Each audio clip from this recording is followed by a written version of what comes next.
তাহলে তো আমাকে আবারও এক গোয়ে হয়ে এক রোখা হয়ে এই পিআর এর বিপক্ষে মানুষকে বুঝাইতে হবে। হ্যাঁ, এবং আমার এপিসোড কিন্তু রেডি।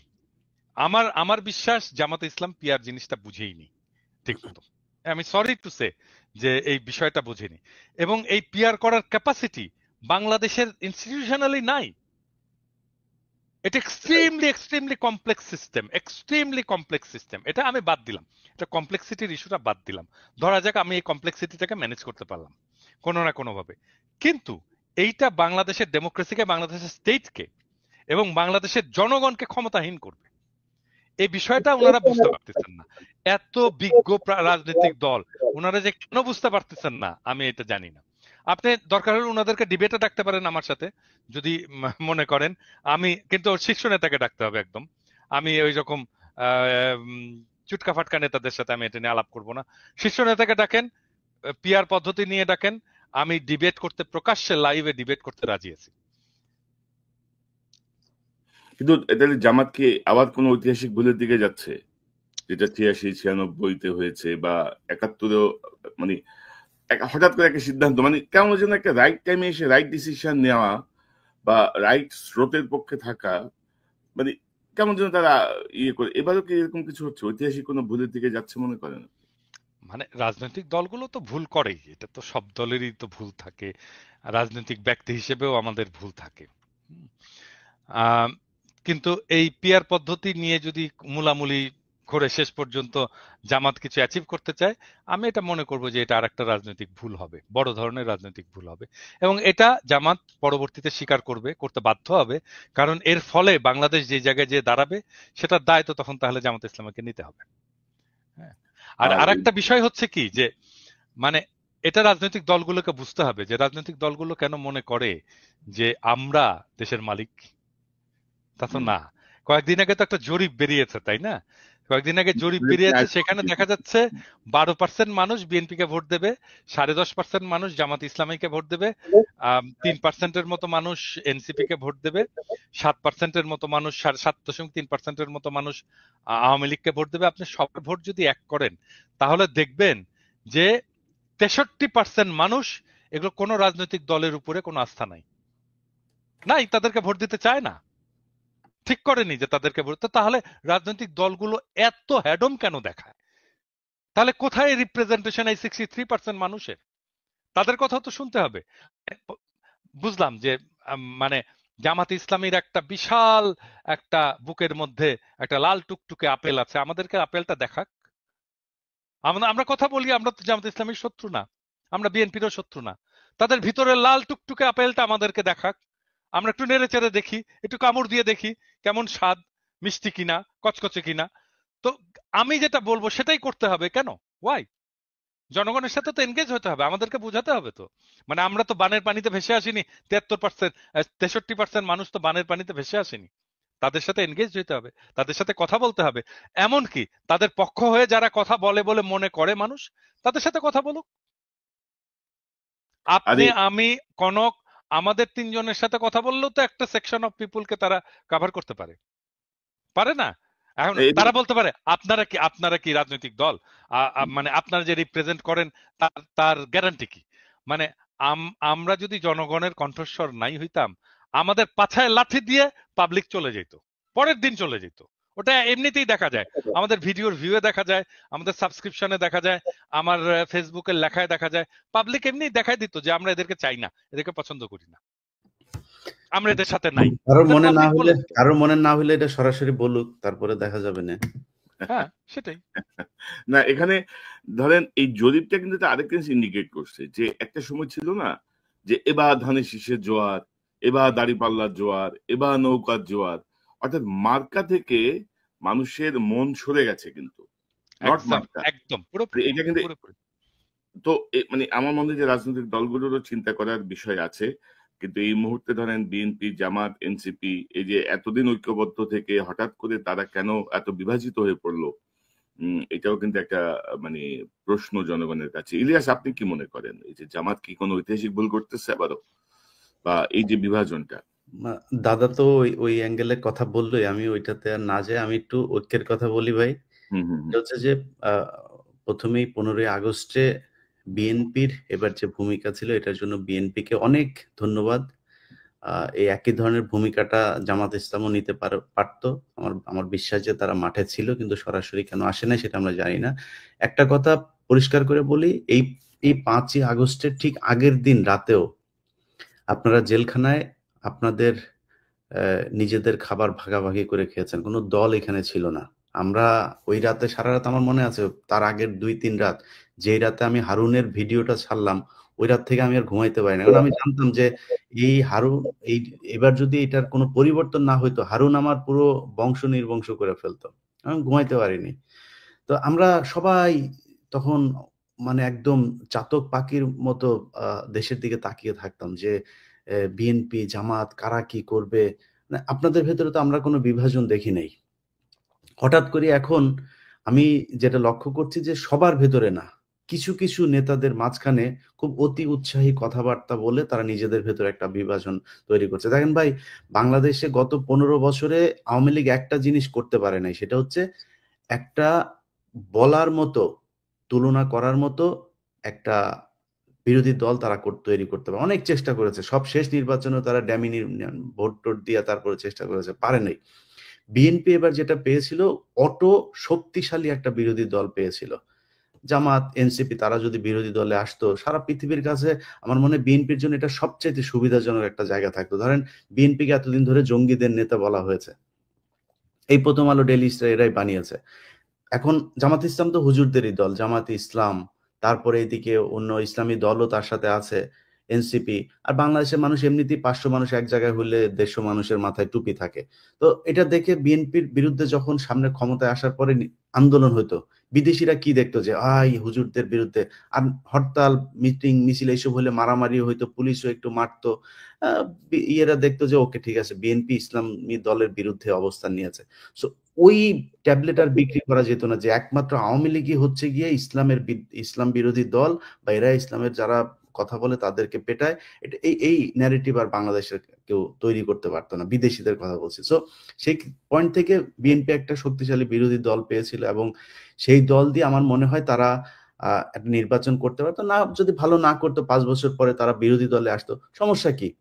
বিরোধী দলে তো এই দেশে অনেকেই ছিল, কোনো সমস্যা হয়নি তো। যখন ফ্যাসিজম এই দেশে মাথা চাড়া দিয়ে উঠলো, তখন হচ্ছে গিয়ে মানুষকে গুম হইতে হয়, খুন হইতে হয়, মানুষ কথা বলতে পারে না, ঘর থেকে ঘরে ঘুমাইতে পারে না, যেগুলো হয়েছে আমরা দেখেছি। এখন সেই জায়গার চাইতে আমার মনে হয় ভালো জায়গায় আছে। আমি যদি কাউকে জিজ্ঞেস করি, আপনারা 2 জন আমার সাথে আছেন, কনক ভাই কালকে ফোন দিলাম, কনক ভাই বলছিল ইলিয়াস খুব খারাপ অবস্থা, এই গত মাসে খুব টেনে টুনে ঘর ভাড়া দিয়েছে। আমাদের এখনো ক্রাইসিস আছে, আমরা অনেক সমস্যার ভেতরে আছে। আমি আমার 2 ছেলেকে নিয়ে কালকে বাজারে গিয়েছি, মানে টার্গেটে গিয়েছে। যাওয়ার পরে আমার বড় ছেলে আমাকে জিজ্ঞেস করছে যে সে একটা খেলনা কিনেছে। খেলনা কেনার পরে তো আমার এই আপনার ওর যেই দামের জিনিসটা কিনেছে, ওর মাথায় কি কাজ করেছে আমি জানি না। যখন ক্যাশে এসছি তখন ও বলতেছে যে আব্বু, এই ও না, আমার পকেট থেকে কিছু টাকা বের করেছে। তো আমার পকেটে প্রায় 7-8টা $100 নোট। ও তখন বললো যে আব্বু তোমার কাছে কত টাকা আছে? ঠিক আছে, আমি বললাম যে এই যে 700। আমি বললাম কত ডলার দরকার তোমার? সব আছে, তুমি যেটা চাও সেটা। তাহলে আমি আবার দেবো। আবার গিয়ে সে কিনে এসে মানে হয়তো দেখেছে যে যে ক্রাইসিস যায় এগুলো নিজের চোখের সামনে দেখেছে, ওর মাথায় এটা কাজ করেছে। তো আমরা তো এখনো সমস্যার ভেতরে আছি। তারপরেও যদি জিজ্ঞেস করি, পিনাকিদার শরীর অসুস্থ, উনি বেড রেস্টে আছেন, হসপিটালে ছিলেন। এর মাঝখানেও যদি জিজ্ঞেস করি যে দাদা আমরা এখন কেমন আছি, আমার মনে হয় 5 তারিখের চাইতে 1000 গুণ ভালো আছি। এবং এই কথাটা বিএনপি এবং জামাতের এই যে নয়ন ভাই মাঝখানে একটা করলো, তুমি কে আমি কে বাঙালি বাঙালি। নয়ন ভাই, এই তুমি কে আমি কে বাঙালি বাঙালি, নাকি তুমি কে আমি কে বাংলাদেশি বাংলাদেশি, এটার জন্য জিয়াউর রহমানকে জীবন দিতে হয়েছে। এটার জন্য আপনাদের এই গত 15 বছর জেলখানায় ছিলেন। তো আপনি যদি বাঙালি হয়ে যান, মুসলমান না হইতে পারেন, তাহলে তো আপনি এই আন্দোলন যেটা করলেন এটা করার কোনো দরকার ছিল না। আপনি তো ভালো থাকতে পারতেন, আগে আওয়ামী লীগে যোগ দিতেন। বাঙালি হইলে তো সমস্যা, না, বাঙালি হওয়া মানে তো আমরা ভারতীয়। ইলিয়াস, বিষয়টা হচ্ছে ওইটাই যে ধরো হাসিনা মুক্ত বাংলাদেশ, এটার থেকে বড় শান্তি আর বড় অর্জন আর কিছু হতে পারে না। এরকম একটা ফ্যাসিবাদ যে সরবে, বিএনপি হাসিনা পালাইছে, এটা বিএনপি নেতাদের বুঝতেই আপনার 10-15 দিন সময় লেগে গেছে। আদৌ গেছে কিনা, আদৌ সম্ভব কিনা এটা। তো একই অবস্থা ভাই, একই অবস্থা আমাদেরও। কিন্তু আমি সেই কথাটাই বলছি যে বিএনপি এবং জামায়াত এই দুইটা দলের ভেতরে আপনাদের কাছে অনুরোধ থাকবে, ভাই আপনারা দুই দল একসাথে তো ক্ষমতায় যাইতে পারবেন না, যে কোনো একজনকে ক্ষমতায় যেতে হবে। আপনাদের ভেতরে অনেক কিছু হবে, মারামারি হবে, খুন হবে। এই দেশে হয়েছে রাজনীতি নিয়ে, ডিশ ব্যবসা নিয়ে প্রতি মাসে 2-4 জন মানুষ মারা যায়। সো আপনাদের দেশের ক্ষমতা নিয়ে তো গ্যাঞ্জামে মানুষ মারা যাবে, যুদ্ধ হবে, অনেক কিছু হবে। বাট একটা পয়েন্টে আপনাদের কাছে অনুরোধ, আমি আমার জায়গা থেকে, পিনাকির জায়গা থেকে বা কনক সারারের জায়গা থেকে সবার একটাই আমার মনে হয়, আমি বিএনপি মহাসচিবের বিরুদ্ধে 5 তারিখের পর কথা বলেছি কেন, আপনার বুকের ভেতর চিন করে শেখ মুজিবের জন্য, এই জন্য। অতএব আওয়ামী লীগ এবং ইন্ডিয়ার জায়গাতে যদি আপনারা টাচ না করেন, অন্য যা বিষয় নিয়ে আপনারা সারাদিন বিরোধ করেন, একবার আপনারা আসবেন, একবার ওরা আসবে, বা এইভাবে চালান, তারপরেও ভালো থাকবেন। এখন কিন্তু কেউই ক্ষমতা নাই, বিএনপিও নাই ক্ষমতায়, আর জামাতও নাই। সো তারপরেও ভালো আছেন, অন্তত এইটুক ভালো থাকবেন, ঘরে ঘুমাইতে পারবেন, পুলিশ আপনার বাসায় যায় না, এখন গুম হওয়ার ভয় নাই, শেখ হাসিনার মতো তুলে নিয়ে যাবে না যে কোনো সময়। সো এই জায়গাগুলো অন্তত আল্লাহর কাছে শুকরিয়া করেন। এবং দুইটা দলই আপনাদের কাছে অনুরোধ, এই কাদা ছুড়াছুড়ি, এবং এনসিপি কেও বলবো যে কেউ কারোর বিরুদ্ধে কাদা ছুড়াছুড়ি বাদ দিয়ে একটা পয়েন্টে আসেন, ভোট হবে এই দেশে, ভোট নিয়ে কোনো ভয় নেই, ভোট হইতেই হবে। সো প্রস্তুতি নেন, ভোটে আপনাকে মানুষ ভোট দিবে, ভোট হবে কি হবে না এটা নিয়ে চিন্তা ভাবনা করার দরকার নেই। তো দাদা একটা প্রসঙ্গে যেতে চাই, মানে এনসিপির প্রসঙ্গের পরে আমি একটু ইউনূস সরকারের প্রসঙ্গে যেতে চাই। ধরেন এনসিপির বিষয়টা আপনি কি দেখতেছেন? মানে ধরেন এরা মানে আমি আসলে এদের হিসাব মিলাইতে পারি না। ধরেন আমি যদি দুই একটা কথা বলি, ধরেন আসিফ মাহমুদ যে কদিন আগে, ধরেন 1 বছর আগে যে ধরেন বুলেটের সামনে দাঁড়ায় গেছে যে গুলি খাবো, সে এখন পুলিশ প্রটোকলের মধ্যে তার ব্যক্তিগত অস্ত্র ক্যারি করতে হয়। ভাই তার তো সব জায়গায় সে প্রটোকলের মধ্যে, সিকিউরিটির মধ্যে, তারপরেও তার ব্যক্তিগত অস্ত্র লাগে। তারপর সে ধরেন এই যে হাঁসের মাংস খায়, নীলা হোটেল নাইলে ওয়েস্টিনে যেয়ে খায়।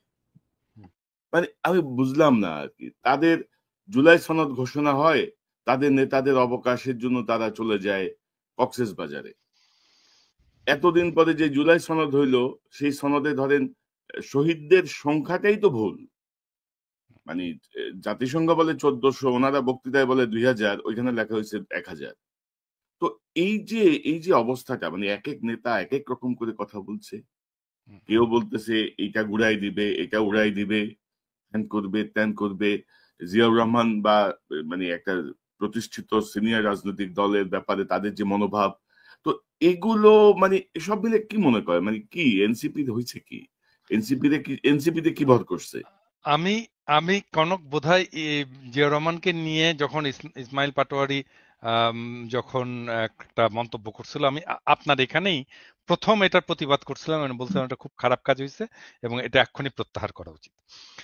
আসিফ প্রসঙ্গে বলি আর কি, আসিফ প্রসঙ্গে তো আমার ফেসবুকে এসে সবাই আসিফ কিছু করলেই আমাকে এসে ধরে, আসিফ কিছু করলে আমাকে এসে, আপনি কিছু বলেন না দাদা কেন? আসিফের এটা আসিফের আসিফের বক্তব্যটা একটু শুনো নাকি আমরা, এই হাসির মাংসের বক্তব্যটা? না, আমি শুনছি। আপনি দর্শকদের জন্য ভাই দেখাইতে এটা শুনেন। নিয়ে আলোচনা, আমার মনে হয় আচ্ছা মানে খাওয়া বলেন। দাওয়া নিয়ে এটা নিয়ে আলোচনা করছে, এটা আমি এত আচ্ছা, সিরিয়াস কিছু মনে থাক। করি না। ও আমি খাওয়া দাওয়া করছে ভাই, আসিফ না কি না না, এখন, মেটার আপনি কি হচ্ছে এখন মনে করেন যে আসিফ এখন গুলিস্তানে যায় খাবে? না, বলেন। মেটার হচ্ছে নীলা হোটেল এবং ওয়েস্টিন আর কি, এটার আচ্ছা মধ্যে। আচ্ছা, আমি একটু বলি, মানে এটা আমার দর্শকদের, এটা ইলিয়াস জানে আর কি, মানে বিষয়টা ইলিয়াস খুব পুরোপুরি জানে ঘটনাটা, যে আসিফের সাথে আমার কি সম্পর্ক এবং আসিফকে আমি কি চোখে দেখি। আম, মানে আসিফ যখন প্যারিসে আসলো আর কি, ওকে যখন আমি প্রথম দেখলাম, আহ, ও ছিল প্রথম মানুষ যে এই বিপ্লবী ছাত্রদের একজন প্রতিনিধি। হ্যাঁ, ও যখন আমার সামনে আসলো, আমি এটা বিশ্বাস করতে পারিনি যে আমি আসিফকে দেখতেছি। আমি ওকে জড়ায় ধরলাম এবং জড়ায় ধরে কাঁদতে শুরু করলাম। হ্যাঁ, এবং কান্না, এবং আসিফও ঠায় দাঁড়ায় থাকলো। আমি জানি না আমি কতক্ষণ কাঁদছিলাম, বোধহয় 10-15 মিনিট কাঁদছিলাম। আসিফ ঠায় দাঁড়ায় থাকলো এবং আমার এই কান্নার, এটা একটা ছবিও বোধহয় আছে, আমি আপনাকে দেবো, ইলিয়াস, কনক। তো আসিফ আমার কাছে হচ্ছে বিপ্লবের ফিজিক্যাল এমবডিমেন্ট, যে আমার কাছে আসছিল, যাকে আমি টাচ করতে পারছি, ছুঁইতে পারছি, ধরতে পারছি, ভালোবাসতে পারছি। হুম। তো একটা আমার সাথে, আপনারা জানেন যে আমি আমি খুবই ইমোশনাল মানুষ, এবং সেই অর্থে আসিফের সাথে আমার একটা খুব ব্যক্তিগত ইমোশনাল একটা সম্পর্ক আছে। হ্যাঁ, খুবই ব্যক্তিগত ইমোশনাল সম্পর্ক আছে, এবং ইলিয়াস জানে যে আসিফকে আমি কম বকাবকি করি না, প্রচন্ড বকাবকি করি। মানে এই ছাত্রদের মধ্যে দুইজন আমার বেশি বকাবকি খায়, প্রথম আসিফ আর নাম্বার 2 হচ্ছে হাসনাত। হুম। এবং আমি কিন্তু চেষ্টা করি সবসময় যেন আসিফ কোনো ভুল না করে, কোনো মিস্টেক না করে, ওকে কাউন্সেল করা, ওকে শেখানো, ম্যানেজমেন্ট শেখানো। আমি এগুলো ছোটখাটো অনেক বিষয়ে তাকে সাজেশন দিই। ছোট ছেলে। এখন ধরেন যদি কেউ বলে যে মানে আপনি আশকারা দিয়ে দিয়ে আসিফকে এরকম করছেন,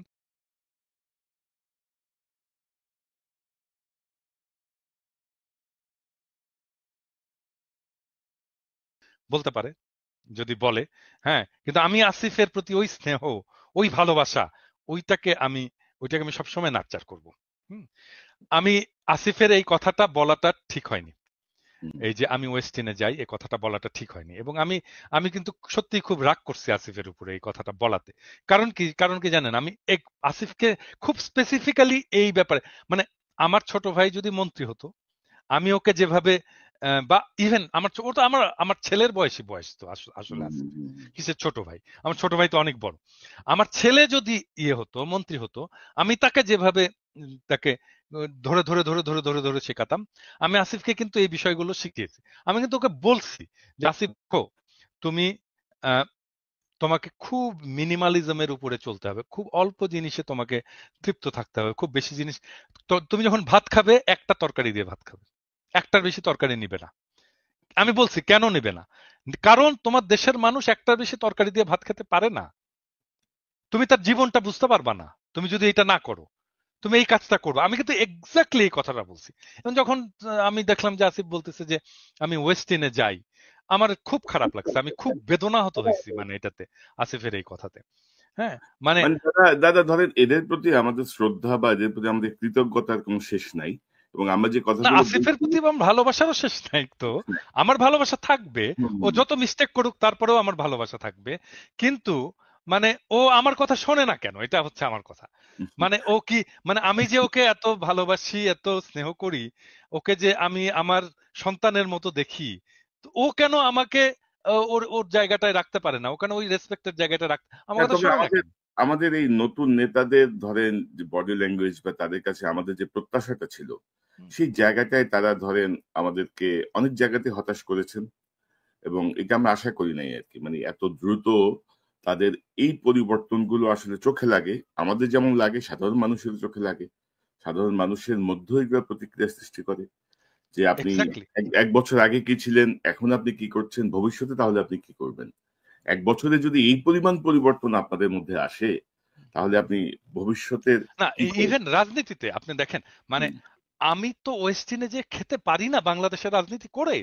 রাইট। বাংলাদেশের মানুষ তো ওয়েস্টিনে খেতে পারে না, এত টাকা দিয়ে খেতে পারে না। এটা বড় লোকদের জায়গা, এটা এলিটদের জায়গা। বাংলাদেশের সবচেয়ে আমাকে এক্সপেন্সিভ এই আমাকে জায়গা। খুব সাধারণ মানুষের মতো করে থাকতে হবে, আমাকে খুব সাধারণ মানুষের মতো করে চলতে হবে। আমাকে আমাকে অনেকে বলে, আপনারা দেখেন না যে ওই আপনি এই একটা হুডি পরে আসেন আপনার ইয়েতে, আপনার কি আর হুডি নাই? আপনার কি আর হুডি কেনার পয়সা নাই? আমাকে বলে কিন্তু অনেকে। আমি বলি হ্যাঁ ভাই, পয়সা নাই ভাই। এবং তারপরে হয় কি, অনেকে হুডি কিনে নিয়ে আসে। ওর সত্যি সত্যি মনে করে আমার হুডি কেনার পয়সা নাই, দাদাকে একটা হুডি কিনে দিই। কেউ আসলে হাতে করে একটা হুডি নিয়ে আসে, একটা কাপড় নিয়ে আসে, বোধহয় দাদা বোধহয় কাপড় কিনতে পারে না। হুম। আরে ভাই, আমি দাদা আমি এই প্রসঙ্গে একটা এক জিনিস অ্যাড করি। ধরুন আমরা যখন সাংবাদিকতা শুরু করি, ধরুন আজ থেকে 28-30 বছর আগে, কিছু জায়গার কিছু ট্রেনিং আমি স্পেসিফিক মনে নাই, উনি বলতেছিল তুমি যখন পাবলিকের সাথে কথা বলতে যাবা, গ্রামে যাবা বা কোন একটা মেহনতি মানুষদের নিয়ে কাজ করবা, কোন একটা ইয়েতে যাবা, তোমার গায়ের থেকে যেন ভুরভুর করে পারফিউমের গন্ধ বের না হয়। অবশ্যই না। তোমার হাতে যেন, এক্স্যাক্টলি, ওই সাধারণ মানুষের হাতে ঘড়ি নাই, তোমার হাতে যেন ঘড়ি না থাকে। তোমার এক্স্যাক্টলি, যদি একেবারে কম্পালসারি না হয়, চোখে সানগ্লাস পরে তুমি রিপোর্টার, তুমি সাংবাদিক, নো, তুমি তাদের অংশ, তাদের উপরই তোমার ডিপেন্ড করতে হবে। এক্স্যাক্টলি, তারাই তোমার সোর্স, তারাই তোমাকে তথ্য দিবে। এক্স্যাক্টলি, তো এক্স্যাক্টলি, এই যে মিলে যাওয়া, এখন তোমার গায়ে থেকে যদি ভুরভুর করে ফুরফুরে গন্ধ বের হয়, সাধারণ মানুষটা তোমার সাথে থেকে পার্থক্য তার মনের মধ্যে তৈরি হয়ে যাবে। না, আমার সাথে আমার গায়ের সঙ্গে ঘামের গন্ধ আর ওনার গায়ে থেকে এত সুন্দর ফুলের গন্ধ বেরোয়, তো উনি নিশ্চয়ই আলাদা প্রজাতির মানুষ। তো এই জায়গাগুলো রাজনীতিবিদদের আরো সিরিয়াসলি খেয়াল রাখতে হবে, যেমন সাংবাদিকরা আমি একটা ছোট্ট এক্সাম্পল দিই। মানে এটা প্রবাবলি আমাদের ভবিষ্যতের রাজনীতিবিদদের জন্য কাজে লাগবে। মানে আমি যখন এক্সিকিউটিভ ছিলাম আর কি, বাংলাদেশে যখন আমি এক্সিকিউটিভ ছিলাম, আমি তো সিইও পর্যন্ত ছিলাম এবং আমি খুব পপুলার সিইও ছিলাম। আমি কেন পপুলার সিইও ছিলাম জানেন? আমি যখন ট্যুরে যেতাম, মানে অফিসিয়াল ট্যুরে যেতাম, আমি হয়তো যাচ্ছি ধরেন একটা গ্রামে যাচ্ছি, হ্যাঁ, একটা উপজেলায় যাচ্ছি, ওইখানে রাত হচ্ছে, একটা কাজ করে ওর বাসায় আমি থাকবো। অনেক সময় দেখা যেত সে মেসে থাকে, আমি বলতাম ঠিক আছে আমি মেসেই থাকবো, কোনো অসুবিধা নাই, আমার মেসের জায়গা হবে তো, একটা একটা শোয়ার জায়গা হবে তো, হ্যাঁ হ্যাঁ স্যার হবে, আমার জন্য যেহেতু রান্না বান্না করবে তোমরা কিছু তরি তরকারি, সবজি, মাছ, মাংস কিনে দিও ওর বাসায় ওই দিনের জন্য আমার উপহার হিসেবে। তো এটা কিনে দেওয়া হতো, ওরা একটা রান্না বান্না ওদের মতো করে, ওরা সবচেয়ে ভালোভাবে আমাকে রাখার চেষ্টা করতো। কিন্তু আমি যেটা পেতাম, হ্যাঁ, আমি কিভাবে থাকতাম সেটা বড় কথা না, আমি যেটা পাইতাম, আমি দেখতাম ও কিভাবে থাকে, Right. ও ও ও কি খায়, ওর বাসাটা কেমন, কত বড়, ওর কিচেনটা কত বড়, ওর ওয়াইফ কে, ওর ওয়াইফ কি করে, ওর ওয়াইফের স্বপ্ন কি, ওর বাচ্চাটা কেমন, ওর বাচ্চার খেলনা আছে কিনা, হ্যাঁ, ওর বাচ্চা কি খেলে, ওর বাচ্চা কি পড়ে, ওর বাচ্চার পড়ার বইগুলো কি, ওর বাসায় বই আছে কিনা, হ্যাঁ, ওর বাসাটা কতটুকু ক্লিন। ওটাই ধরেন এই ক্রমশ ধরেন আমরাও আশা করি যে তাদের অভিজ্ঞতা বাড়বে, তাদের বিষয়গুলো বুঝতে পারবেন, মানুষের সঙ্গে কিভাবে যেতে হয়, কিভাবে মানে নেতা মানেই নেতা না, তো নেতা তো তুমি তাদেরই অংশ। এবং আনফরচুনেটলি বাংলাদেশেও কনক জি কনক কনক আমার আমার তখন বয়স ছিল 35 বছরের মতো, হ্যাঁ, এটা অনেক বেশি বয়সের ব্যাপার না। হুম এটা হুম হুম এই ব্যাপারটা, এগুলো কিন্তু আমাদেরকে পলিটিক্যাল ট্রেনিং এ কিন্তু পলিটিক্সে আমরা শিখে আসছি, তো রাজনীতি করে আসছি, ছাত্র রাজনীতিতে এভাবেই শিখে আসছি আমরা, হুম।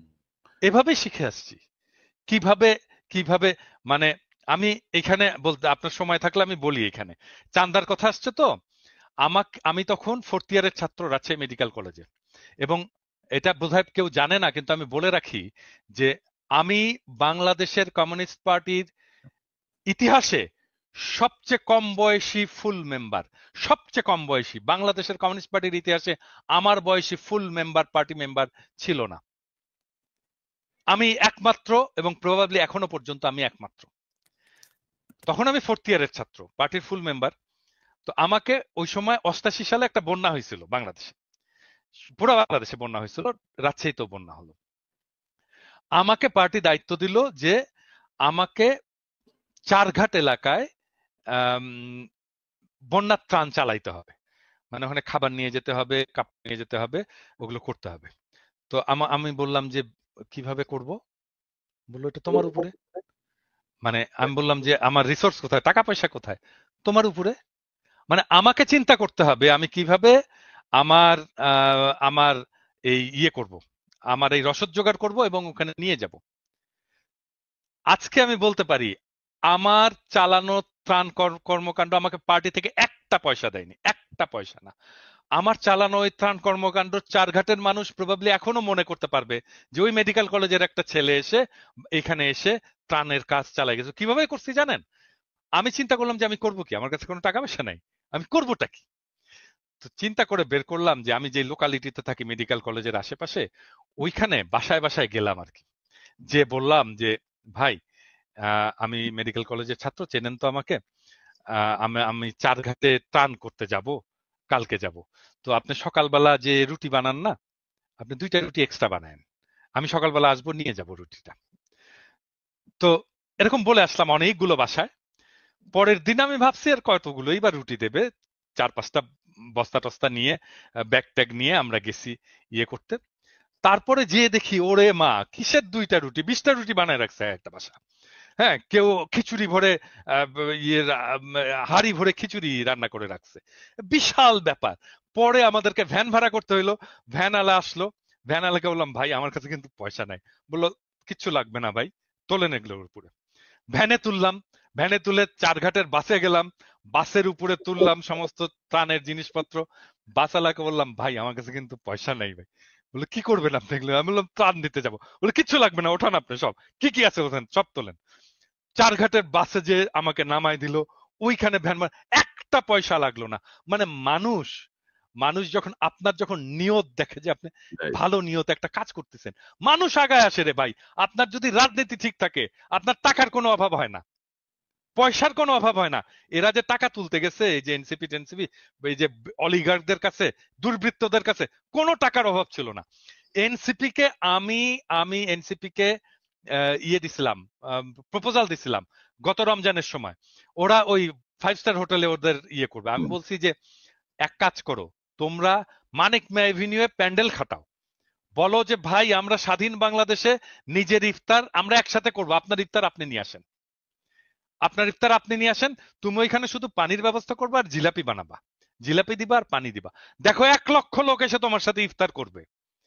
কি দরকার তোমার দুর্বৃত্তদেরকে? তোমার মাথায় তো আইডিয়াই নাই যে কিভাবে তুমি তোমার মানুষকে ইনভলভ করবা তোমার সাথে। আপনি জানেন আমি বিএনপি কে একটা দিছিলাম যখন খালেদা জিয়া জেলে, ওই সময় খালেদা জিয়া জেলে, তখন রমজান, তখন একজন বন্দির জন্য রোজার হচ্ছে 17 টাকা 62 পয়সা বোধহয় টোটাল বরাদ্দ। তো আমি আমাকে ফোন করছে আমাদের এই যে নিপুণ ফোন করে বলতেছে, দাদা এটা কি করা যায় প্রোগ্রাম, আমরা তো একটা ইফতারের আছে। আমি বললাম যে নিপুণ, আমি বললে করবেন এটা? বলে হ্যাঁ দাদা, আপনি বললে করবো না কেন, অবশ্যই করবো। তা আমি বললাম যে এক কাজ, আপনি কি জানেন 17 টাকা 62 পয়সায় ইফতারি কি কি হয়? না, জানি না। আপনি জানেন না আপনার নেত্রী এই টাকার ইফতারি খায় মধ্যে বসে, জেলখানার মধ্যে বসে? তা আপনি তো জানেনই না 17 টাকা 62 পয়সার কি ইফতারি হয়। এক কাজ করে, আপনি ডাক দেন বাংলাদেশের আপনার বিএনপির কর্মীদেরকে, ডাক দেন যে ভাই আসেন, আমার নেত্রী 17 টাকা 62 পয়সার ইফতারি খায়, আমি 17 টাকা 62 পয়সা দিয়ে ইফতারি কিনবো, দেখবো কি হয়, ওইটা নিয়ে আসবো, নিয়ে এসে জেলখানার সামনে বসে ইফতারি করব। দেখেন, আমি বললাম যে আপনার কর্মীরা শুধু ইফতারি নিয়ে আসবে না, আসবে ইফতারিটা দেখবে, করবে আর কাঁদবে সারাক্ষণ। This are the political programme. এইভাবে আপনাকে মানুষকে ইনভলভ করতে হয়, এনগেজ করতে হয়। পারে না তো কিছু, করেনি তো, সেই প্রোগ্রাম করেনি তো। আপনি আইডিয়া দিয়ে কি লাভ বলেন? মানে আপনি thousands of millions of ideas দিতে পারেন, যে আইডিয়া দিয়ে মানুষকে একদম উদ্বুদ্ধ করে ফেলা যায়, করবে না তো এরা। ইলিয়াস, মানে ওরা কি বলে জানেন, ওরা বলে যে এই জন্যই তো আপনারা বিপ্লব করতে পারেননি, এই জন্যই তো আপনারা রাষ্ট্র ক্ষমতায় যেতে পারেননি। হ্যাঁ, আপনাদের মাথায় এত বুদ্ধি। হ্যাঁ, আমাদের কথা শোনেন, হ্যাঁ, আমরাই ভালো করব। ইলিয়াস, আপনার পর্যবেক্ষণ কি? ধরেন এনসিপি নিয়ে আনমিউট করেন ইলিয়াস, এবং যে বিষয়গুলো আসছে, পাশাপাশি ধরেন আরেকটা বিষয় আমি আপনার সঙ্গে অ্যাড করি, যে মিডিয়া মনে হচ্ছে যেন বিএনপি আর এনসিপির পিছনে লেগে আছে। শোনেন, আওয়ামী লীগ কিন্তু মোটামুটি মিডিয়ার মানে নাগালের বাইরে চলে গেছে। 5 তারিখের আগে কিংবা পরে এই সমন্বয়কদের সাথে আমাদের একটা চমৎকার একটা সম্পর্ক ছিল। মাঝখানে আমি এই চাঁদাবাজি নানান ধরনের অনিয়ম এগুলো নিয়ে এমন কেউ নেই যাকে পেয়েছি। মানে 5 তারিখের পরে আমি মনে করেছিলাম কি বাংলাদেশটা বোধহয় একটা জর্জিয়া কিংবা এই টাইপের খুব মানে শতভাগ একটা মানে শৃঙ্খলা একটা রাষ্ট্র হিসাবে বোধহয় প্রতিষ্ঠিত হইতে যাচ্ছে। তো এটা দেখলাম পরে ভুল। অনেক ভালো মানুষ দেখলাম ভাই, খুব সুন্দর করে করে তার ব্যাপারে অনেক ভালো জানতাম। দেখি যে সমস্যা। তো সবাইরে বলতে চাই না, বাট আমরা যদি পার্সেন্টেজ করতে বলেন 99% আমরা করাপ্টেড। আমি সব আমার নিয়েই বললাম, কারোর করে বললাম না। তো আমরা বোধহয় জাতিগতভাবেই মনে হয় এই সমস্যাটা আছে। সো এটা বাদ দিলাম, এরপরে আর কথা বলি না। যদি কথা বলতে চান আপনি, আসিফ তো ওই যে দাদা বললো না, তো বাচ্চা ছেলে, এই কারণে সে এই কথাটা বলে ফেলেছে। আপনার কি মনে হয় যে এই সালাউদ্দিন কোনোদিন এটা বলবে? জীবনে বলবে না। ইভেন ধরেন দাদা পলিটিক্স করে এসছে, দাদার মুখ দিয়ে কোনোদিন এই কথা বের হবে যে ওনার জীবনের যদি কোনো খারাপ কোনো কিছু থাকে সেটা উনি বলবেন? এটা কৌশলে ওইভাবে উপস্থাপন করা হবে। এখন যদি নাকি আমরা করি, হাসিনা 15 বছর ক্ষমতায় থাকলে একটা স্বৈরাচার একটা সরকার আমাদের দেশ চালালো। এদেশে অনেক লুটপাট হয়েছে, পাথর লুট হয় নাই কিন্তু।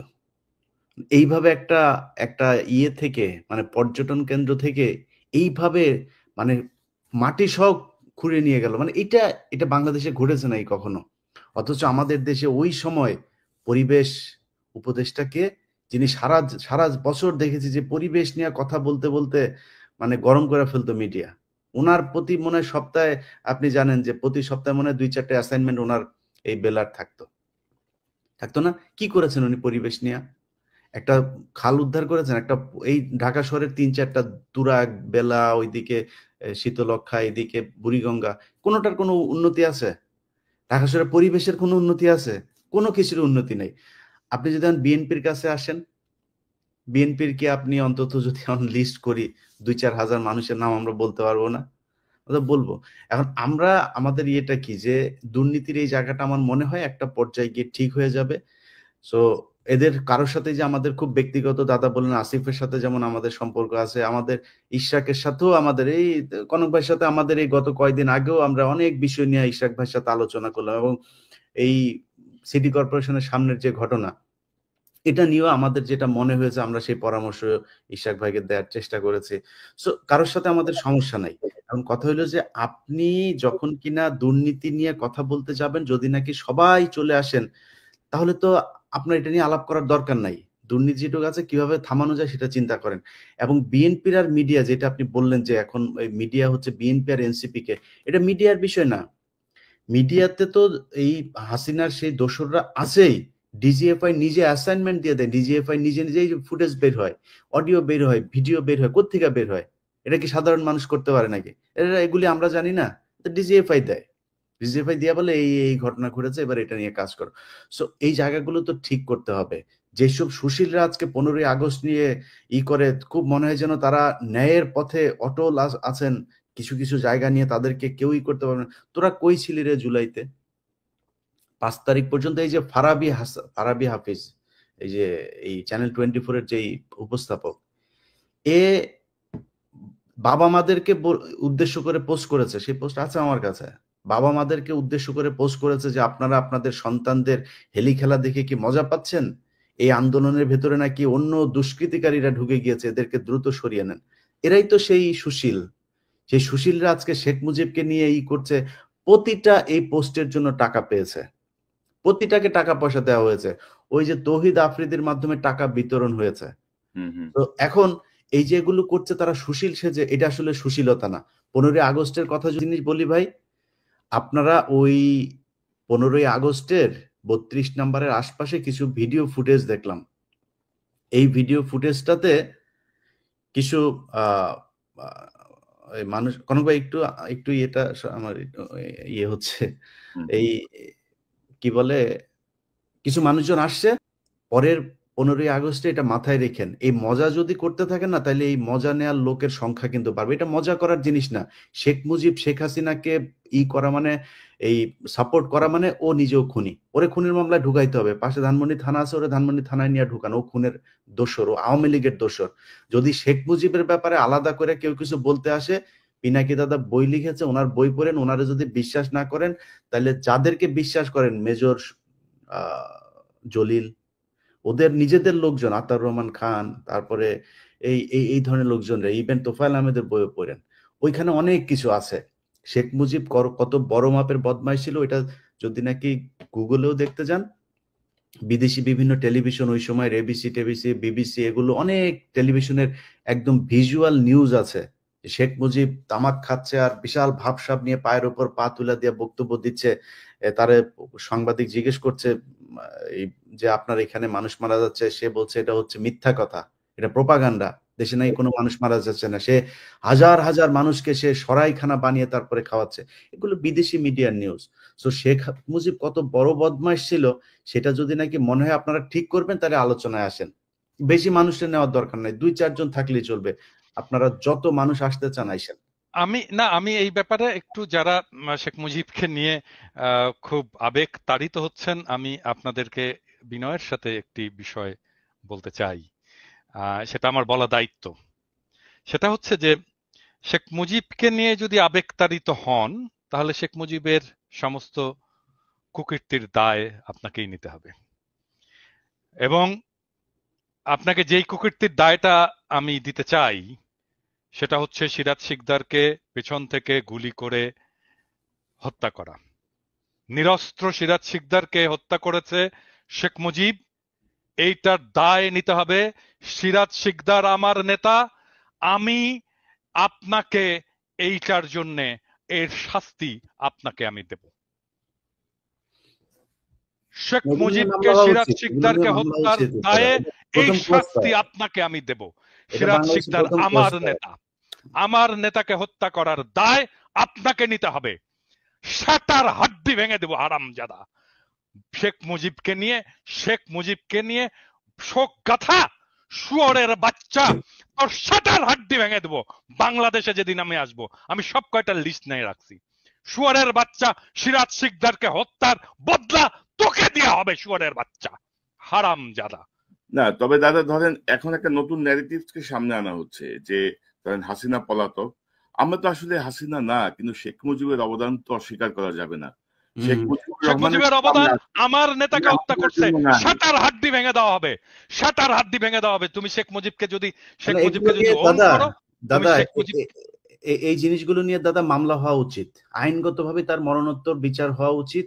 এই যে 30,000 জাসদের নেতা কর্মীকে হত্যা করা, তার 15,000 হত্যা করা, তারপরে আমি হচ্ছে জাসদ করি না, আমি তার- জাসদ করি না, আমি জাসদ করি না, আমি না, কমিউনিস্ট তারও তো ছিলাম। মানুষ। সিরাজ শিকদার আমার নেতা, আমার নেতাকে মারার বদলা আমি নেব, শুয়োরের বাচ্চা তো।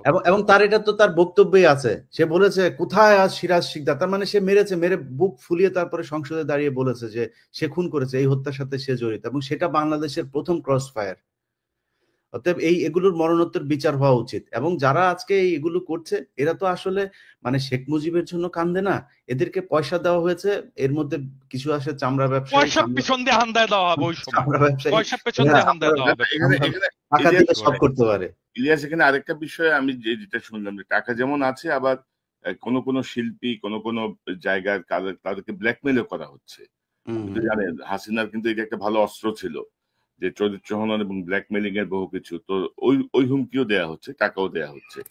তো এই ন্যারেটিভসটা থেকে এটা নিয়ে আসলে মানে আরো কিছু কাজ করা দরকার। যে এই যে আমরা তো হাসিনাকে পছন্দ করি না, আমরা তার এইসব কনক ভাই, একটা জিনিস বলি কনক ভাই, ধরেন 32 নম্বরের সামনে একটা মহিলা আসলো, এক হুজুর আসলো ফাজলামি করার জন্য, জাস্ট ফান করার জন্য। সে বলছে যে আমি 2টা খতম দিয়েছি। তার বউ বলছে জীবনে কোনোদিন কোরআন পড়া দেখছেন না? ভিডিওটা, বুরকাওয়ালা মহিলা, মানে ফান করার জন্য এসে, মানে এখানে ফান করা যায়। আপনি একটু চোখ বুঝা কল্পনা করেন তো ভাই, আওয়ামী লীগ ক্ষমতায় আছে, জামায়াতের শিবিরের বা বিএনপির একটা ছেলে সেখানে ওরা জিয়াউর রহমানের কবরের ওইখানে গিয়ে করেছে, সেখানে গিয়েছে। আপনি চিন্তা করেন তো যে তার অবস্থাটা কি হইতো, পাড়ায় মেরে ফেলতো ওইখানে। আপনি তারা নিয়ে ফান করেন, এটা ফান করার জিনিস না তো। আরে না, সালাউদ্দিন কাদের চৌধুরীর কবরে যে কি করছে না, ভেঙেছে তো, সেখানে কেউ যেতে পেরেছে নাকি সেই জায়গায়? লাশ আমার চোখের সামনে, দাদা আমার চোখের সামনে দেখেছি। এই শহীদ কাদের মোল্লা তার লাশটা যাওয়ার সময় জুতা নিক্ষেপ করেছে তার লাশের গাড়ির উপরে। আমরা তখন গোলাম আজমের গাড়িতে আমি ওই দিন নিজে ছিলাম, ওনার লাশটার সময় আমি জেল গেটে ছিলাম। তো এই যে কাজগুলো করেছেন, এগুলো এটা তো ওরা এটাই তো আওয়ামী লীগ, এদেরকে দিয়ে সব সম্ভব। আমাদের দক্ষিণ পশ্চিমাঞ্চলে, আমার বাড়ি চুয়াডাঙ্গা, আমার ছোটবেলায় দেখেছি এমন কোনো দিন নাই 2-4টা লাশ আমরা দেখি নাই। আমার ছোট একদম 5-7 বছর বয়সের থেকে আমরা বন্দুক হাতে নেই, আবার বন্দুক নিয়ে আসতো, ছেলে পেলে সব সামনে যাইতো।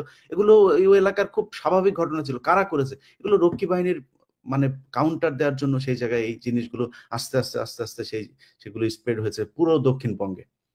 এখন আমার মনে হয়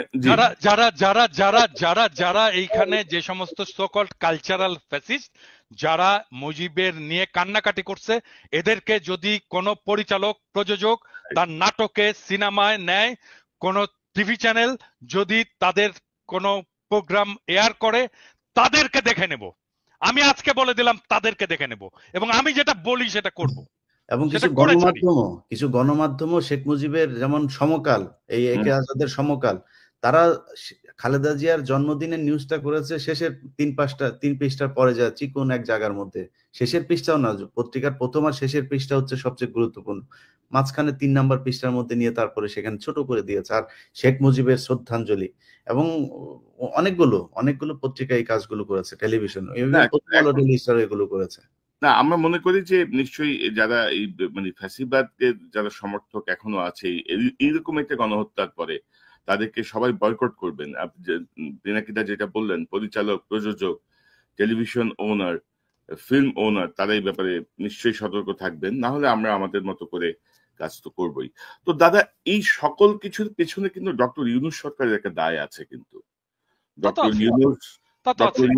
নোবেল লরিয়েট ডক্টর ইউনূসকে আমরা যে জায়গায় দেখি, চিফ অ্যাডভাইজার ইউনূসকে আমরা নিশ্চয়ই সমান দৃষ্টিতে দেখবো না। তাকে একটা দায়িত্ব দেওয়া হয়েছে। গত 1 বছরে তিনি ওনার উপদেষ্টাদের কার্যক্রম রিভিউ করেন নাই। এবং আজকে আমরা যে আলোচনা করছি তার পেছনে অনেক কিছুই ঘটতো না যদি তিনি প্রপারলি চালাতে পারতেন। আপনি কি মনে করেন কেন কোনো রিভিউ হলো না? ডক্টর ইউনূসের দায় উনি কিভাবে এড়াবেন? কি মনে করেন আপনি? না, এটা তো প্রথম থেকে বলতেছি, যখন এই উপদেষ্টা পরিষদটা গঠিত হচ্ছে এবং এই উপদেষ্টা হিসাবে যাদেরকে নেওয়া হচ্ছে, এটা তো এটা তো মিলিটারি এবং বাংলাদেশের সিভিল ব্যুরোক্রেসির একটা কম্বাইন্ড একটা ডিসিশন। হ্যাঁ, এবং এটার মধ্যে ছাত্ররা ঢুকছে এবং ছাত্ররা এটাকে এন্ডোর্স করছে এবং ছাত্রদেরকে এটার দায়টা নিতে হবে। তো মিলিটারি সিভিল ব্যুরোক্রেসির কম্বাইন্ড ডিসিশন নিয়ে যাদেরকে উপদেষ্টা বানানো হয়েছে, তারা বিপ্লবের কোন বালটা করছে, বিপ্লবের কোন কোন অংশটা তারা পালন করছে? কোনো কিছুই করেনি। তো তারা এই বিপ্লবের মর্ম বুঝবে না, তারা এই রক্তদানের মর্ম বুঝবে না, তারা এই ধারাবাহিক সংগ্রামের মর্ম বুঝবে না, তারা জানবে না আমরা কোন পথ দিয়ে এই জায়গাটায় আসছি, আমরা কোন কষ্ট, কোন কান্না অতিক্রম করে এই জায়গাটায় আসছি, আমরা কোন লড়াইয়ের মধ্যে দিয়ে এই জায়গাটায় গেছি। এবং এই বিপ্লব যদি ব্যর্থ হইতো, যদি 24-এ আমরা হাসিনাকে উৎখাত করতে না পারতাম, তাহলে আমাদের কার কি অবস্থা হইতো সেটাও ওরা জানে না। ওদের কারো কিছু হতো না। কার কি হতো? হ্যাঁ, হয়তো আসিফ নজরুলের কিছু হইতো, আদিলুর রহমান শুভ্রর কিছু হইতো, হয়তো প্রফেসর ইউনূস জেলে যেতেন। আর আর কার কি হতো? কারো কিচ্ছু হতো না। তারা এসে বসে বাংলাদেশের রাষ্ট্রের দখল নিল, ক্ষমতা নিলে রাষ্ট্র চালানো শুরু করে দিল। হ্যাঁ, অবশ্যই ছাত্রদের কিছু হতো এবং ছাত্র এটাকে এন্ডোর্স করলো। আমরা বারবার করে বলে আসতেছিলাম একটা বিপ্লবী সরকারের প্রয়োজনীয়তার কথা। কেউ মাথায় নিল না, কেউ কানে তুললো না। একটা বিপ্লব হলো, বিপ্লব বাদ দেন, একটা সরকার পতন হলো, পতন যারা করলো তারা তো ক্ষমতা দখল করবে। তো কেন একটা জাতীয় সরকার হলো না? কেন রাজনৈতিক দলগুলো একটা জাতীয় সরকার করলো না?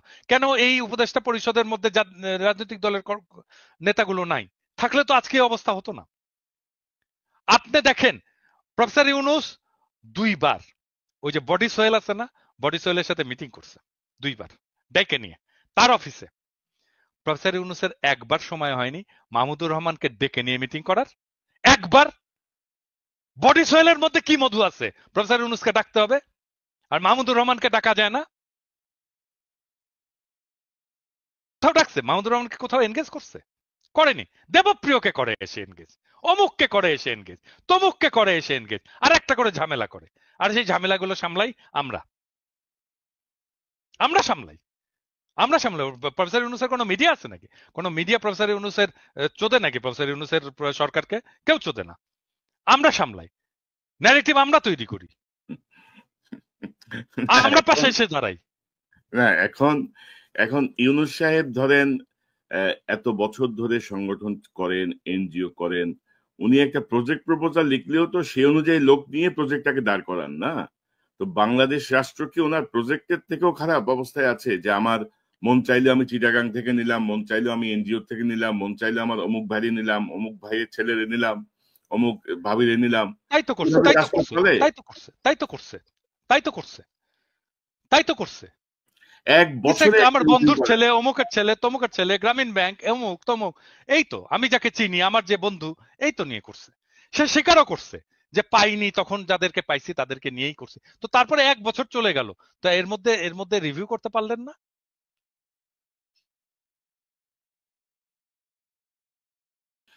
না, এই দায় তো নিতে হবে। এবং আমি তো অনেক আরো খারাপ কথা শুনি, খারাপ খবর শুনি। আমি জানি না ওইদিকে যাচ্ছে কিনা, কি হচ্ছে আদৌ, উনি কতটুকু নির্বাচনে সক্ষম হবেন। মানে এই পরিস্থিতিতে আমরা ধরেন আওয়ামী লীগের সচিব, আওয়ামী লীগের সেনা অফিসার, আওয়ামী লীগের পুলিশ কর্মকর্তা, আওয়ামী লীগের মাস্টার, সব প্রত্যেকে, মানে ধরেন যারা 3-4টা নির্বাচনের অভিজ্ঞতা সম্পন্ন, মানে রিগড নির্বাচনের অভিজ্ঞতা সম্পন্ন, তারা প্রত্যেকেই স্ব জায়গায় বহাল। আপনি কোথাও টাচ করেন নাই। আপনি কি শাস্তি চাচ্ছেন? আপনি কিভাবে একটা সুষ্ঠু নির্বাচনে আদৌ কি সক্ষম হবেন? এই প্রশ্নগুলো তো আসছে দাদা এখন। আচ্ছা, একটা জিনিস বলেন তো, একটা জিনিস বলেন কনক, আমি বলি, মানে এটা উইথ অল ডিউ রেসপেক্ট, মানে আমি তো মাঝে মাঝে খেপে টেপে যাই, তো এখন করার কিছু নাই, এটাই আমার আমার নেচার আর কি। তো উম, রাষ্ট্র নিয়ে, সরকার নিয়ে, সংস্কার নিয়ে কনক আপনার একটা চিন্তা আছে না, বলেন তো? হুম, আপনি এতদিন কাজ করছেন না? রাইট। হ্যাঁ, ইলিয়াস, তোমার একটা চিন্তা আছে না? এতদিন কাজ করছো না যে রাষ্ট্রটা কিরকম হবে, করা উচিত আছে? ইয়েস অর নো বলো, আছে? মিউট হয়ে আছো। অবশ্যই, অবশ্যই। প্রফেসর ইউনূসের সরকারের সংস্কার কমিশন আমাদের সাথে বসে আধা ঘন্টা কথা বলছে, আমারও আছে, আধা ঘন্টা কথা বলছে যে আচ্ছা বলেন তো, আপনারা তো এতদিন ধরে লড়াই করছেন, সংগ্রাম করছেন, যেরকমই করেন, যতটুকুই করেন, করছেন তো, আপনারা বলেন তো আপনাদের আপনাদের চিন্তা কি আগামী রাষ্ট্রটা নিয়ে, সংস্কার নিয়ে, সংবিধান নিয়ে? কেউ কিছু বলছে? নির্বাচন কমিশন নিয়ে কেউ বলছে? একজন বলছে? কেউ বলে নাই। কেন বলেনি? মানে কি আমাদের মাথায় বুদ্ধি নাই? আমাদের লেখাপড়া করি না আমরা? নাকি আমরা পার্ট অফ রেভলিউশন না? নাকি আমরা কিছু বুঝি না? নাকি আমরা মূর্খ সদা? না, আমরা ওই কিছু বুঝি না। আমরা কিছু বুঝি না, মানে ওই যে একটা ইয়ে আছে না, এটা মুখ খারাপ করতে হয় আর কি, সরি, মানে কনকের এখানে এসে মানে মুখ খারাপ করতে আমার খুব খারাপ লাগে, কিন্তু এটা দিস ইজ লাইফ। হ্যাঁ, দিস ইজ লাইফ। ওইটা ওই ছোটবেলায় আমাদের ইয়ে আহ, আমাদের মেডিকেল কলেজে আমাদের ডোমদের ইয়ে ছিল, যারা লাশ কাটতো আর কি, লাশ কাটতে আমাদের হেল্প করতো। হ্যাঁ, ডেড বডি তারা প্রিজার্ভ করতো, পোস্টমর্টেমেও তারা হেল্প করতো, আর ডেড বডি কাটতেও খুব এক্সপার্ট, ভেরি এক্সপার্ট তারা। তো ওই রকম পচা টচা লাশটা আসতো সারাক্ষণ, এর গন্ধ টন্ধ তো বিভৎস গন্ধ। তো ওরা সারাক্ষণ টাল হয়ে থাকতো, মাল খেয়ে টাল হয়ে থাকতো আর কি। হ্যাঁ, তো ওর একজনের, এবং তারা খুব দার্শনিক কথা বলতো মাঝে মাঝে। হ্যাঁ, এত দার্শনিক কথা বলতো না, এগুলো যারা শোনেনি তারা ওই লাইফের ওই ফিলোসফি গুলো জানে না আর কি। হুম, তো বড় লোক এবং গরিব, এদের মধ্যে যে তফাৎ, এইটা সে কিভাবে এক্সপ্রেস করতো সেই ডোম আমাদেরকে। হ্যাঁ, তো সরি ফর মাই ল্যাঙ্গুয়েজ, এখানে মিউট করা যাবে না, বাট আমি তারপরেও এটাকে বলতে বাধ্য হচ্ছি, কারণ this is philosophy, this is life. সে বলতো যে ভাই, আমরা শাক খাই, পেতনি লাগাই, আর ভূত হয়, আর উনারা সোনা খায়, পরি লাগায়, আর মাল হয়। তো এই যে সরকার, এই যে প্রফেসর ইউনূসের সরকার, এইখানে দরকার সোনা খাওয়া লোক, যারা পরি লাগিয়েছে এবং যারা মাল পয়দা করেছে, তাদেরকে দরকার প্রফেসর ইউনূসের সরকারের। আর আমরা, আমাদের বাপেরা শাক খেয়েছে, পেতনি লাগিয়েছে, আমরা ভূত হয়েছি। আমাদের কি? আমাদের এটা রাষ্ট্র? এটা আমাদের রাষ্ট্র না। এই রাষ্ট্র ওদেরকে, ওদের যারা সোনা খায়, পরি লাগায়, আর মাল হয়। আমাদের মতো পেতনি পেতনি চোদার রাষ্ট্র এটা না তো। এটা গরিবের রাষ্ট্র তো না, এটা খুবই এটা দরিদ্রের রাষ্ট্র না, এটা গণমানুষের রাষ্ট্র না, এটা এলিটের রাষ্ট্র। এই এলিটের রাষ্ট্র ভেঙে দেব, এবং এটাই আমার লক্ষ্য। এবং সরি আমার ল্যাঙ্গুয়েজের জন্য, না না আমি আবারও আমি মাপ চাই। না না, ইউ আর অ্যাবসলিউটলি কারেক্ট। কারণ ধরেন অনেক কথা সহজভাবে বোঝানোর জন্য এক্সাম্পল খুব জরুরি। এবং ধরেন আসলেই তো তাই দাদা, তাই না? আসলেই তো তাই। তো এখন আসলে আহ, এই জন্য আজকে আমি আমার শিরোনামটা রেখেছি যে উনি কি সুষ্ঠু নির্বাচনে আসলে সক্ষম হবেন কিনা। মানে লক্ষণ তো বলতেছে না আর কি। এখন সামনে যে সংকটগুলো আসছে সেই সংকটগুলো আদৌ উনি কিভাবে নিরসন করবেন। আজকে দেখলাম জাতীয় ঐক্য কি যেন ঐক্যমত্যের যে কমিশন, ওরা অঙ্গীকারনামা পাঠিয়েছে রাজনৈতিক দলের কাছে। মানে একটা, মানে কি বলবো, একটা তামাশা, চারিদিকে তামাশা চলছে। তো ইলিয়াস, আপনার শেষ মন্তব্যটা শুনি। আপনার ওভারঅল কি মনে করেন, ইউনূস কি আসলে নির্বাচনে সক্ষম হবেন কিনা? এখন আসলে করণীয় কি? সময় তো আর হাতে বেশি বাকি নাই। তো সার্বিকভাবে আপনার কোনো যদি পরামর্শ বা পর্যবেক্ষণ থাকে। আমার মনে হয় যত দ্রুত সম্ভব একটা নির্বাচন দিয়ে এই সরকারকে দিয়ে সম্ভব না। এই সরকার যদি মনে করে যে তারা ওই যেটা দাদা বললেন যে বিশাল স্মার্ট, আপনি স্বরাষ্ট্র উপদেষ্টাকে যদি দেখেন, তিনি যায়া কনস্টেবল, এসআই, এই খাইছো, কি খাইছো, কি দিয়ে খাইছো, মানে এমন একটা ভাব উনি চ্যাটের পালা আব্দুল, বুঝছেন? আর বেটা তোরে তো দেখতে কনস্টেবলের মতো দেখা যায়, তুই বেটা যায় ওইখানে গিয়া করি যে খাইছো, কি খাইছো, এটা এটা কি কোনো ভাষা নাকি? শেখ মুজিব আপনি? সবাইরে তুই তুই করে তুমি তুমি করে, তুমি তুমি বলার কে? তুমি তুমি পারমিশন নিছো আমার কাছে? তুমি আমারে তুমি বলবা? কনস্টেবলকে সম্মান দেন। এগুলি করে এই বন্যা টন্যা সবই তো মানে এদের জীবনে কোনোদিন এক কলম, আপনি উপদেষ্টা যতগুলো আছে, আসিফ নজরুল নিয়ে আমরা সমালোচনা করি, আসিফ নজরুল তো তাও বলেছে ভিতরে ভিতরে ডিজিএফআই এর হোক আর যাই হোক, তারপরে সে বলেছে। এর বাইরে আমরা দেখান তো যে এই স্টুডেন্ট 2-3 জন ছিল, এর বাইরে কারোর জীবনে কোনোদিন একটা কথা লিখেছে এই ফ্যাসিবাদ নিয়ে? হাসিনার বিরুদ্ধে কেউ কথা বলেছে? একজনও নাই। এগুলো তারা করেছে। সো এই টাইপের লোকজন দিয়ে আমার মনে হয় না যে এখানে সম্ভব হবে এটা দ্রুত একটা নির্বাচনের দিকে যাক। তবে একটা জিনিস বলে রাখি, যে যখন যে ধরা পড়েন তখন সে এসে তারপরে হাত পা চাপাচাপি করেন। এই হাত পা চাপাচাপি যেদিন চেয়ারটা থাকবে না তারপরে থাকবে না। চেয়ার থাকা পর্যন্ত যদি কাজ শেষ করে না যাইতে পারেন, যেদিন চেয়ার পাছার নিচে থেকে চলে যাবে তারপরের দিন থেকে পাছার চামড়া উঠানো শুরু হবে। এখন পর্যন্ত ফেনীর 16টা লোক জেলখানায় আছে, ভাল লাগে না? এখন পর্যন্ত আলাম, আমি লিস্ট নিলাম ওই দিন 800 জনের উপরে লিস্ট, আমি সবগুলো লিস্ট নিয়ে তারপরে আমি ইয়েরও বলছি, আমাদের এই স্বামী ভাইরেও বলছি। স্বামী ভাই আমার ওই দিন ফোন করছে, বলছে যে ভাই কারা কারা আছে, আমি বলছি ভাই আমি আপনারা দিব, আমি আমি যেই যে জায়গায় দেওয়ার দরকার আমি দিব, দেখি কে কি করে। এখন পর্যন্ত বিডিআর এর লোকগুলো রে ভাই, জীবনে এই পৃথিবীর ইতিহাসে এখন, আরে ভাই শেখ হাসিনার মতো বদমাইশ আমার জীবনে আমার নিজের চোখে যত মানুষ দেখেছি, ওরে আমার দুর্ভাগ্য যে সামনে থেকে দেখছিলাম 2 দিন, আমার জীবনে দেখা যত মানুষ নিজের চোখ দিয়ে, ওর মতো জঘন্য মানুষ এই পৃথিবীতে কোনোদিন পয়দা হয়েছে বলে আমার মনে হয় না। ফেরাউনও এত আল্লাহর সাথে যুদ্ধ ঘোষণা করে না যেটা শেখ হাসিনা করেছিল। সো এই ধরনের মানুষ নিয়ে তারপরে তারা দেশ চালিয়েছে। তারপরে কি কোনোদিন একটা জামিনের আদেশ হবে, সেই শুনানির শেষে আদেশটা দিবে, বিচারক বলল লাঞ্চের পরে আদেশ দেওয়া হবে। তারপরে গেল রবিবার, সোমবার, and it's been 8 months। এই 8 মাসের মধ্যে এখন পর্যন্ত এটা কোনো বিচার? ডক্টর ইউনূস বাল ফালান আপনি? আপনি কি করেন কি? আপনি এগুলি দেখেন না চোখে? এগুলি না দেখে আপনি দেশ সুন্দর করে থুইয়া তারপর চলে যাবেন। সো এই টাইপের কোন সরকার আমরা দেশে চাই না, যত দ্রুত সম্ভব।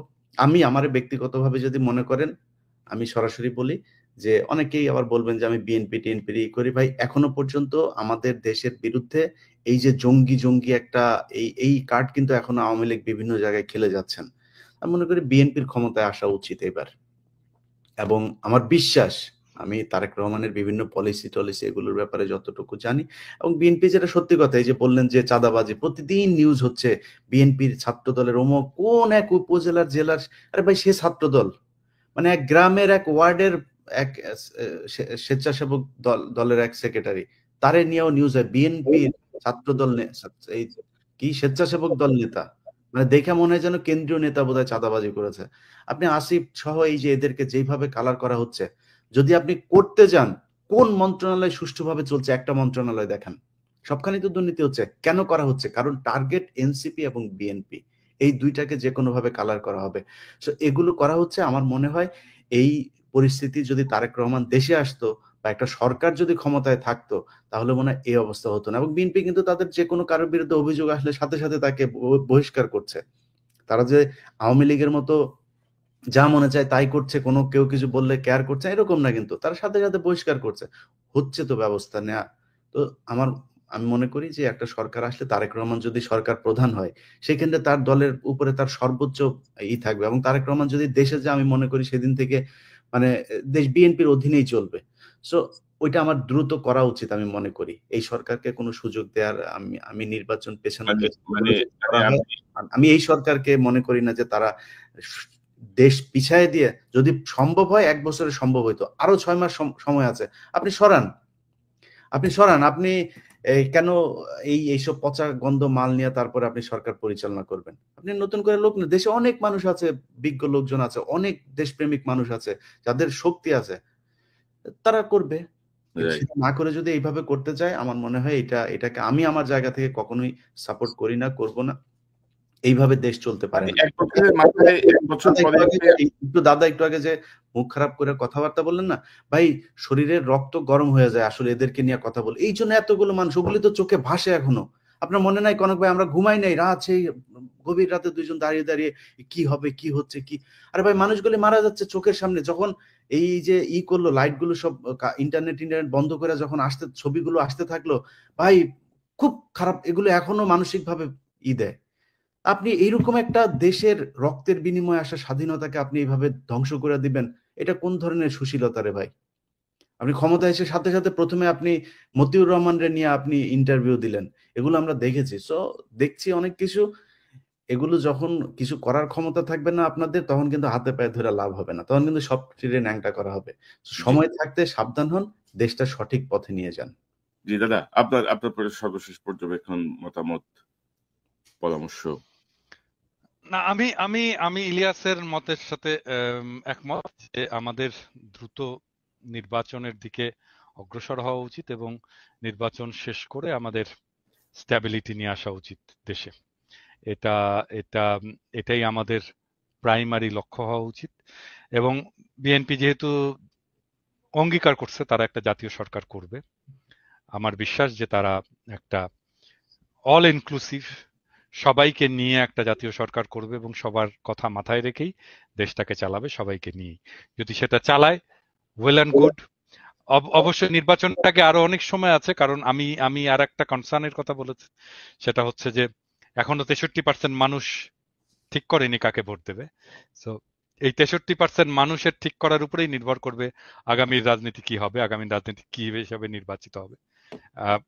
কোনো ফ্রন্ট যদি তৈরি হয়, গড়ে ওঠে, রাজনৈতিক ভয়েস যদি দেয় 63% মানুষকে, প্রবাবলি তাহলে এই 63% মানুষের সমর্থিত দলগুলোই বা ফ্রন্টই রাজনৈতিক ক্ষমতায় যাবে। দেখা যাক কি হয় সামনের দিনগুলোতে, আরো অনেক হয়তো না, আমি যে একটু যদি অ্যাড করি যে আপনি নির্বাচন, ইলিয়াস নির্বাচনে চাচ্ছেন, আপনিও নির্বাচনের কথা বলছেন, আমিও নির্বাচন চাই, যত দ্রুত সম্ভব নির্বাচন হোক।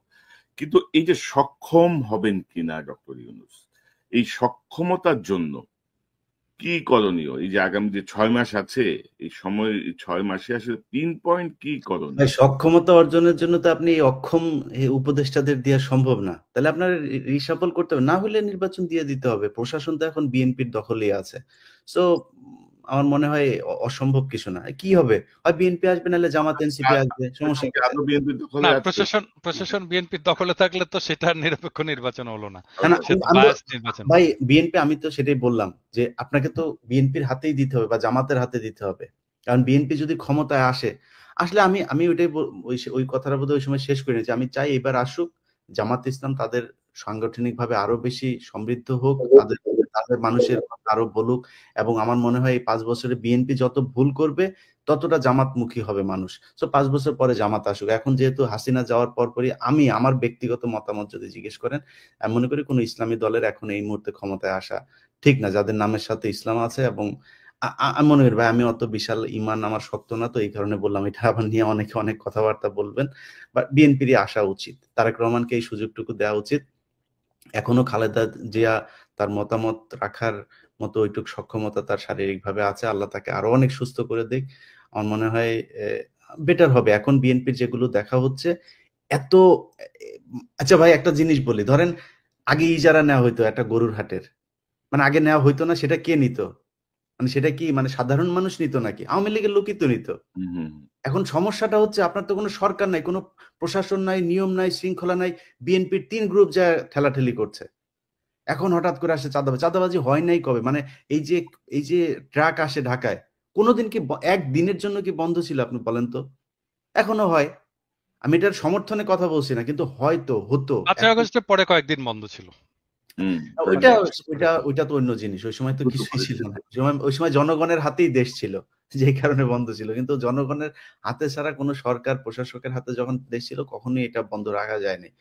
হয়তো মিলিটারি কিছু সময় 1/11 এর কিছু সময়টাতেই ছিল, কিছু ভালো সময় ছিল। যাক, এটাই আরকি। তো চাঁদাবাজি এই দেশে ছিল, বন্ধ হওয়া উচিত। যেভাবে এখন বলা হয় দেশটা এত পরিমাণে একদম নতুন করে মনে হচ্ছে বিভিন্ন খাতে চাঁদাবাজি শুরু হয়েছে, এই পরিস্থিতি হয়নি। বাট হ্যাঁ, যদি তবে হয়ে থাকে কিছু কিছু হ্যাঁ, জায়গায়, আমার মনে ইলিয়াস হয় তারেক রহমান ক্ষমতায় গেলে আরো ভালো হবে পরিস্থিতি। ইলিয়াস এখানে আরেকটা প্রশ্ন খুবই গুরুত্বপূর্ণ, যেটা আপনি বলছিলেন যে বিএনপির সাথে সাথে বহিষ্কার করছে, কিন্তু আপনি যদি দেখেন যে এ পর্যন্ত কঠোর কোনো পদক্ষেপ কি নেওয়া হয়েছে সরকারের পক্ষ থেকে? এটা তো ম্যাজিস্ট্রেসি বিএনপির দায় পাওয়া নয়, নিয়ে তো বিএনপি ম্যাজিস্ট্রেসি তো পাওয়া তারা নিয়ে ধরে জেলে পাঠাবে না, আছে। জেলে নিবে সরকার, জেলে তাহলে তো বিএনপি পাঠাবে না। ম্যাজিস্ট্রেসি পাওয়া নিয়ে সেনাবাহিনী মাঠে আছে, তাদের ভূমিকা কিন্তু তারেক অনেক। রহমান যদি কোনো চাঁদাবাজের জন্য ফোন করে বলে ভাই আমার এটা ছেড়ে দেন, এই যদি বলে আমাদের কাছে ভয়েস রেকর্ড দিয়ে দেন, দেখি। আমরা দেখি। না না না না কনক, মানে বিএনপি তো থানা দখল করছে না, এরকম দুই একটা হারানোর ঘটনা জন্য। ঘটছে, না দুই একটা ঘটনা ঘটছে, থানা এটা দখল কিন্তু একেবারে করছে। রিমোট এরিয়া ধরনের লোকাল মানুষ যে থানা ঘেরাও করে নিয়ে ভাই আসছে। থানা দখল না, থানা দখলের থানার চাইতে 10 মাইল দূরে যদি বিএনপির লোকজন কোনো চাঁদাবাজের পক্ষে ডাইরেক্ট গুলি করেন, আমরা ওটার পক্ষে থাকবো ভাই, কেউ আমরা এটার পক্ষে বিপক্ষে যাবো না, তো আমরা পুলিশের পাশে থাকবো। করেন না, সমস্যা কি? চাঁদাবাজি কে সমর্থন করে? কিন্তু মানে আপনারা যদি বিচার না করেন তাহলে তো এরকম চলতেই থাকবে। চাঁদাবাজি বা অরাজকতা নিয়ন্ত্রণে আমরা সরকারের কোনো কঠোর কোনো পদক্ষেপ দেখি নাই, সেনাবাহিনীর কোনো পদক্ষেপ দেখি নাই। তো সব মিলাই মনে হচ্ছে যেন মানে একটা সংঘবদ্ধ গ্রুপ পরিকল্পিতভাবে আরো খারাপের দিকে নিয়ে যাওয়ার একটা চেষ্টা করছে। আমরা পর্যবেক্ষণে রাখছি। জনাব পিনাকি ভট্টাচার্য, ইলিয়াস হোসেন, দুজনকে অসংখ্য ধন্যবাদ আলোচনায় যোগ দেওয়ার জন্য। অনেক বিষয় নিয়ে খোলাখুলি কথা বললাম। দাদার জন্য সবাই দোয়া করেন, দাদা শারীরিকভাবে অসুস্থ। না দাদা, দেখে মনে হয়েছে, দেখে মনে হয়েছে মনে হচ্ছে না, দেখে মনে হচ্ছে তরুণ, আপনাকে দেখে কেন মনে হবে? আমরা নিশ্চয়ই নিকট সময়ে আমাদের আসলে গ্যাপটা বেশি পড়ে যাচ্ছে।